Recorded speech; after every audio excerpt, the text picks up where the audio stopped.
जय गुरु जी। आपका अनंतम अनंतम शुक्राना गुरु जी। जय गुरु जी। संगत जी, अगर आप भी इस चैनल पर नए हैं तो चैनल को सब्सक्राइब जरूर करें, ताकि जब भी हम इस चैनल पर कोई भी सत्संग शेयर करें तो आपको पता चल सके और आप सत्संग सुन सकें। संगत जी, अगर आप भी अपना शुक्राना सत्संग शेयर करना चाहते हैं तो दिए गए व्हाट्सएप नंबर पर आप हमें वीडियो, ऑडियो या लिखकर भेज सकते हैं। आपके लिखे हुए सत्संग को हम अपनी आवाज़ में रिकॉर्ड करके दूसरी संगत तक शेयर करेंगे। संगत जी, मैं सत्संग को शेयर करने से पहले गुरु जी का मंत्र जाप करूंगी। ओम नमः शिवाय, शिव जी सदा सहाय। ओम नमः शिवाय, गुरु जी सदा सहाय। ओम नमः शिवाय, शिव जी सदा सहाय। ओम नमः शिवाय, गुरु जी सदा सहाय। जय गुरु जी। संगत जी, अब हम आंटी जी ने जो सत्संग हमें भेजा वो उन्होंने अपनी आवाज़ में रिकॉर्ड करके भेजा है। संगत जी, अब हम आंटी जी का सत्संग सुनेंगे। ओम नमः शिवाय, शिव जी सदा सहाय। ओम नमः शिवाय, गुरु जी सदा सहाय। जय गुरु जी। शुक्राना गुरु जी। आज मेरा 5वां शुक्राना सत्संग है। गुरु जी ने जैसा कि मुझे कहा है 7 दिन शुक्राना सत्संग शेयर करने के लिए, तो आज मैं अपना 5वां शुक्राना सत्संग शेयर करूंगी। संगत जी, गुरु जी के चरणों में कोटि कोटि प्रणाम गुरु जी।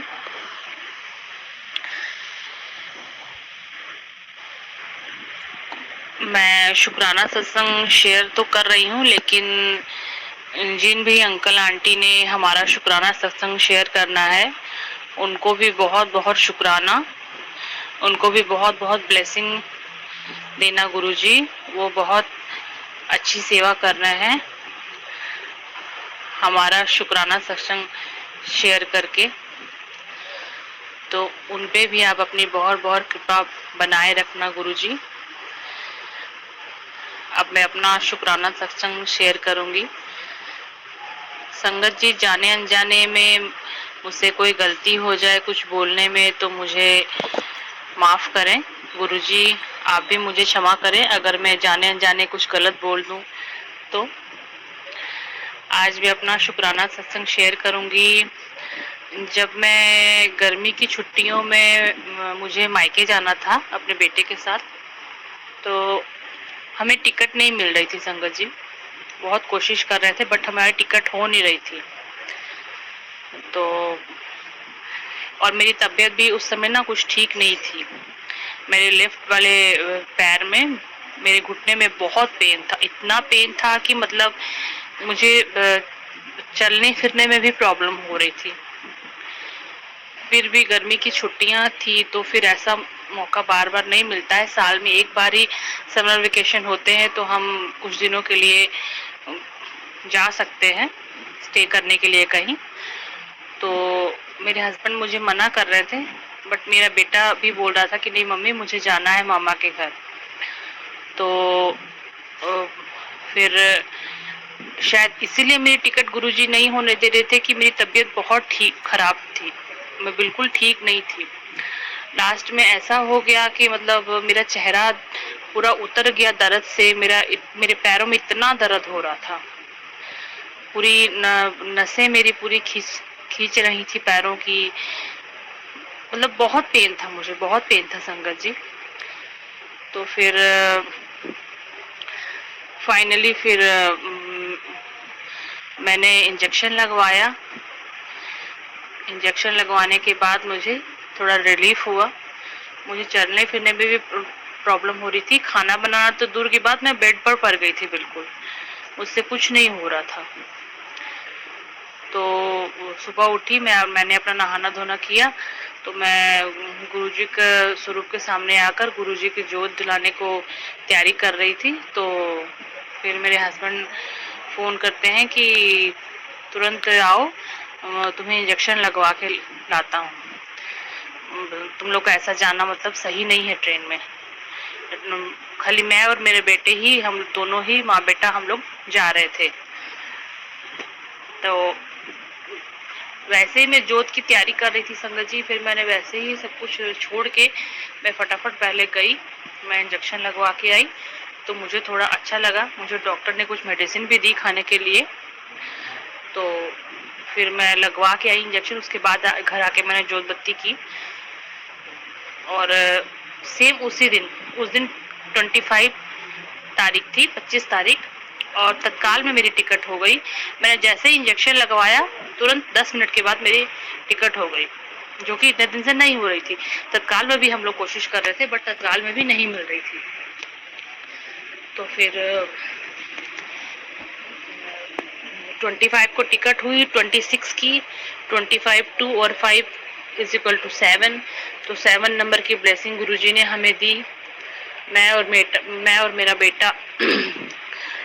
और टिकट भी हमें मिली है लोअर बर्थ और मिडिल बर्थ। मेरे हस्बैंड भी हैरान रह गए कि तत्काल में लोअर और मिडिल बर्थ नहीं मिलती है, अक्सर ज्यादातर अपर बर्थ ही मिलता है। तो वो भी हैरान रह गए कि ये कैसे हो गया, लोअर और मिडिल बर्थ मिल गया। तो क्योंकि मेरे पैरों में भी पेन थी, मुझे चढ़ने उतरने में भी प्रॉब्लम थी, तो गुरुजी का बहुत बहुत शुक्राना गुरुजी हमारी टिकट करवाने के लिए। गुरुजी को सब पता है संगत जी, गुरुजी को कुछ बताने की जरूरत नहीं है। हम बच्चे हैं, हम जितनी जिद करेंगे, हम बोलेंगे हमें ये चाहिए, हमें वो चाहिए, गुरुजी सब देंगे, लेकिन वो अपने हिसाब से देंगे। उन्हें सब पता है हमारे लिए क्या अच्छा है, हमारे लिए क्या बुरा है, हमारे लिए आगे चल के किस चीज में प्रॉब्लम हो सकती है, गुरुजी को सब पता है। हम तो इंसान ठहरे, हमें क्या पता है हमारे फ्यूचर में आगे चल के क्या होने वाला है, हमें किस चीज से खतरा है या कोई दिक्कत परेशानी आने वाली है, बट गुरुजी को सब कुछ पता है, वो तो जानी जान है संगत जी। तो बहुत बहुत शुक्राना गुरुजी हमारा रिजर्वेशन करवाने के लिए। हम ट्रेन में चढ़े 12 बजे, दिन के 12 बजे, और हमारी ट्रेन लेट हो गई। तो हम सुबह के 4 बजे, रात के 2 बजे ट्रेन से उतरे। हमारी ट्रेन 2 घंटे लेट थी। 12 बजे चढ़े, मेरा 12 घंटे का सफर होता है शंकर जी मायके जाने के लिए। तो फिर वहां से आराम से हम मेरे भैया मेरे को लेने आ गए, आराम से हम लोग वहां से फिर अपने मायके चले गए। तो बहुत बहुत शुक्राना गुरुजी ब्लेसिंग देने के लिए। गुरुजी अंग संग सहाय हैं, गुरुजी को सब पता है संगत जी हमारे लिए क्या अच्छा है क्या बुरा है। हमारे माता पिता भी हमारे लिए इतना नहीं सोचते होंगे संगत जी जितना हमारे गुरुजी हमारे लिए सोचते हैं। हम जितनी भी जिद करें, लेकिन वो उनको पता है हमारे लिए क्या अच्छा है क्या बुरा है। हम नादान हैं, हमें कुछ नहीं पता, हम जिद करते हैं हमें ये नहीं मिला गुरुजी, हमें वो नहीं मिला, हमारे साथ ऐसा क्यों हुआ, हमारे साथ वैसा क्यों हुआ। लेकिन गुरुजी तो गुरुजी हैं, फिर उनके बारे में क्या बोला जाए संगत जी। और फिर जब हम वहाँ पहुँचे तो बहुत एंजॉय किया हम लोगों ने, बहुत एंजॉय किया। तो जब मैं ट्रेन में थी तो मेरी सिस्टर ने मुझे बताया कि हम लोग सत्संग करवा रहे हैं घर पे। तो फिर जब हम लोग गए तो फिर मेरे सिस्टर के घर में सत्संग, उन्होंने गुरुजी का सत्संग करवाया, तो मैं भी गई। मेरा वो पहला सत्संग था, मुझे जुड़े अभी 1 महीना ही हुआ था। उसके बाद मैं मायके गई तो वहाँ मैंने अपना पहला सत्संग अटेंड किया गुरुजी का। बहुत बहुत शुक्राना गुरुजी। तो फिर वहाँ पे जब सत्संग हुआ तो सब अपना अपना सत्संग शेयर कर रहे थे। तो मेरी बहन की सास ने मुझे बोला कि बेटा आप भी तो बहुत मानते हो गुरुजी को, आप भी अपना सत्संग शेयर करो, बताओ कुछ आप भी। तो मैंने फिर यही बोला आंटी मैं क्या बताऊं, गुरुजी ने तो मुझे इतनी दूर से यहाँ ले आए गुरुजी की चलो सत्संग अटेंड करना है। वहीं से मुझे गुरुजी का पहला स्वरूप भी मिला संगत जी, जो कि मेरे लिए किसी मिरेकल से कम नहीं है। मैं किसी संगत परिवार से नहीं जुड़ी थी या नहीं जानती थी कि गुरुजी को कोई मानते हैं या नहीं मानते हैं, कोई ग्रुप है, ऐसा कुछ भी नहीं था मेरे साथ। पहला स्वरूप मुझे वहीं से मिला, सत्संग अटेंड किया वहाँ, बहुत अच्छा लगा गुरुजी। बहुत बहुत शुक्राना इन सब ब्लेसिंग्स के लिए। उसके बाद फिर मुझे पता चला, मुझे भी ना बहुत दिन से मैसेज आ रहे थे वैष्णो देवी के, तैयारी कर ली तुझे वैष्णो देवी जाना है, तैयारी कर ले, तुझे वैष्णो देवी जाना है। तो मैं सोच रही थी मैं कहाँ से, अभी गर्मी भी इतनी है, मैं मायके पहुंच जाऊं वो वही बहुत बड़ी बात है मेरे लिए। तो फिर वहां गई तो पता चला कि मेरी भाभी के पापा उन्होंने माता का जागरण करवाना था। तो ये भी मेरे लिए कोई शुक्राने से कम नहीं है संगत जी। गुरु जी मुझे वहाँ मायके तो उन्होंने मुझे सेफली पहुंचाया ही, फिर उसके बाद वहाँ पे जागरण भी हमने अटेंड किया, बहुत अच्छा लगा। पूरी रात हम जागे। उस दिन जिस दिन जागरण होना था उस दिन ना तकरीबन 7-8 बजे के करीब बहुत बारिश, आंधी तूफान बहुत आया। तो मेरे भाभी के जो मम्मी पापा हैं उन दोनों ने व्रत रखा हुआ था। और वहाँ पे ना उनके यहाँ कोई मंदिर बना था 1-2 साल पहले। तो उससे भी उनके पापा ने कुछ मतलब इन्वेस्ट किया था, कुछ मतलब हेल्प की थी पैसे की। तो वैसा ही कुछ था, तो उन्होंने बोला कि इस साल मैं फिर कुछ करवाऊंगा, मतलब मैं अपने अपने तरफ से मैं खर्चा दूंगा। तो वो जागरण करवाना था उनको। जागरण हालांकि बहुत अच्छे प्लेटफॉर्म का था, काफी बड़ा जागरण था, स्टेज वगैरह सब बना था, बहुत बड़ा ग्राउंड था। लेकिन बारिश आई और आंधी तूफान इतने जोरों से आया कि मतलब सब कुछ तहस नहस हो गया। तो जागरण तो हुआ, जागरण कैंसिल नहीं हुआ, लेकिन वो जो मंदिर बना था फिर उस छत के नीचे सब कुछ ऑर्गेनाइज किया गया। पूरा सेटअप जो उन्होंने स्टेज बनवा के लगवाया था वो सब उठा के फिर उन्होंने मंदिर की छत के नीचे सब कुछ सेट करके फिर वहां सब कुछ हुआ। और सबसे बड़ी बात कि अंकल आंटी ने, मतलब मेरी भाभी के मम्मी पापा ने, उन्होंने व्रत रखा था। तो पहले उन्होंने नवग्रह की पूजा करवानी थी, उसके बाद सब कुछ तैयारी होनी थी जागरण की। तो सबसे मतलब आश्चर्यचकित वाली बात यह है कि अंकल आंटी तो पूजा में बैठे ही, और गुरुजी की मतलब क्या मैं बोलूं, गुरुजी की क्या महिमा है, उस पूजा में मुझे भी शामिल होने का मतलब मौका मिल गया। मतलब मैंने कभी सोचा नहीं था। हुआ ये कि आंधी तूफान आया और बारिश बहुत हो गई, तो उसके बाद लाइट चली गई। तो घर में तो चलो ठीक है, लाइट थी, उनका अपना पर्सनल भी जो था वो लाइट थी, लेकिन मंदिर थोड़ा घर से थोड़ा बाहर था, आउटसाइड में था, तो चल के जाना था। तो आंटी अकेली थी, उन्होंने हाथ में प्रसाद वगैरह काफी कुछ पकड़ा था। तो आंटी बोल रही थी कि मेरे साथ कोई चलो, मैं अकेली नहीं चल पाऊंगी, और अंधेरा भी था। तो मेरी भाभी ने हड़बड़ा के मुझे कह दिया, दीदी दीदी आप जाइए मम्मी के साथ आप जाइए। तो मैं तो सिर्फ उनकी हेल्प के पर्पज से आगे बढ़ी। मैंने मोबाइल निकाला, और मोबाइल निकाल के फिर अपनी मोबाइल की लाइट ऑन की, तो मैं बस आंटी को लेके जा रही थी।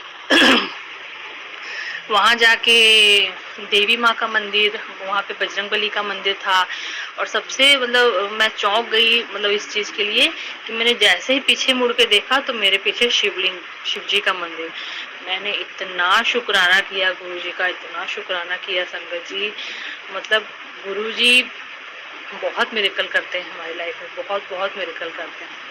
मुझे नहीं पता था कि वहाँ मैं बैठी थी, पूजा हो रही थी, मैं बैठी थी, जब मैंने पीछे मुड़ के देखा तो मैं दंग रह गई। फिर पूजा हुई बहुत अच्छी तरह से, नवग्रह पूजा उन्होंने करवाई, मैं भी उसमें शामिल हुई। तो ये बहुत बड़ा मेरा शुक्राना सत्संग है। इसलिए मुझे समझ में आया कि मुझे मैसेज आ रहे थे कि वैष्णो देवी की तैयारी कर ले, तुझे जाना है। तो मेरे लिए वो किसी यात्रा से कम नहीं था, मेरे लिए वो बहुत बड़ी यात्रा ही थी एक, कि गई और मैंने इतना कुछ एंजॉय किया वहाँ पे। तो फिर वहाँ पूजा हुई, नवग्रह पूजा हुई, वो हुई। फिर उसके बाद मैंने वहाँ, हालांकि रात के 11-12 बज गए थे, तो मैंने फिर पंडित से पूछ के वहाँ शिवलिंग पर जल भी चढ़ाया। मंदिर खुला हुआ था, तो मैंने पंडित से पूछा, बोले हाँ आप चढ़ा सकते हैं, कोई दिक्कत नहीं। तो फिर मैंने शिवलिंग पे जल भी चढ़ाया शिव जी को। तो फिर उसके बाद फिर हम लोग घर आए। उसके बाद फिर वहां से हम लोगों ने जागरण की तैयारी कर ली। माता का जो टोकरी में हम लोग जो भी जो जोत बनती है माता की, इसमें फल वगैरह रख के सब कुछ रख के उसके बाद हम लोग उसमें जोत तैयार करते हैं।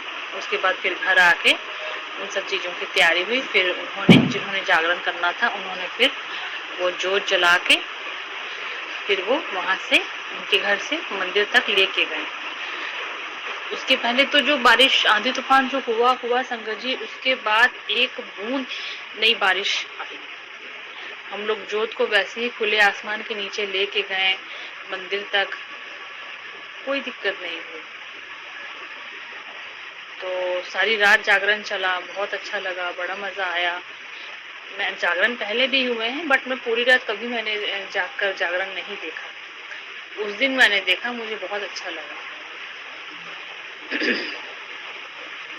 गुरुजी से हालांकि मैं नई जुड़ी थी, मुझे 1 महीना हुआ था, तो बहुत बहुत शुक्राना गुरुजी इन सब ब्लेसिंग्स के लिए। मतलब गुरुजी जो बोलते हैं वो कहीं ना कहीं से पता नहीं कैसे संभव हो जाता है। हम सोचते रह जाते हैं कि ये कैसे होगा, गुरुजी मैसेज कर रहे हैं, ऐसे मैसेज आ रहा है, बट वो हमें पता भी नहीं रहता, बट वो हो जाता है। तो ये मेरा शुक्राना सत्संग था संगत जी। बहुत बहुत शुक्राना गुरुजी, आपका बहुत बहुत शुक्राना। अब मैं अपने सत्संग को विराम दूंगी संगत जी, अगले सत्संग की तैयारी करूंगी। जय गुरुजी, शुक्राना गुरुजी। जाने अनजाने बोलने में कोई गलती भूल चूक हुई तो माफ करिएगा गुरुजी। आपके चरणों में कोटि कोटि प्रणाम। ओम नमः शिवाय, शिवजी सदा सहाय। ओम नमः शिवाय, गुरुजी सदा सहाय। ओम नमः शिवाय, शिवजी सदा सहाय। ओम नमः शिवाय, गुरुजी सदा सहाय। जय गुरुजी, शुक्राना गुरुजी, अनंतम अनंतम शुक्राना गुरुजी। नानक नाम चढ़दी कला, तेरे भाने सर्वदा भला। वाहिगुरु जी का खालसा, वाहिगुरु जी की फतेह। जय गुरुजी, शुक्राना गुरुजी। संगत जी, अभी हमने आंटी जी का सत्संग सुना। आज के सत्संग को मैं आगे बढ़ाते हुए गुरु जी का मंत्र जाप करना चाहूँगी। ओम नमः शिवाय, शिव जी सदा सहाय। ओम नमः शिवाय, गुरु जी सदा सहाय। ओम नमः शिवाय, शिव जी सदा सहाय। ओम नमः शिवाय, गुरु जी सदा सहाय। जय गुरु जी, जय गुरु जी संगत जी।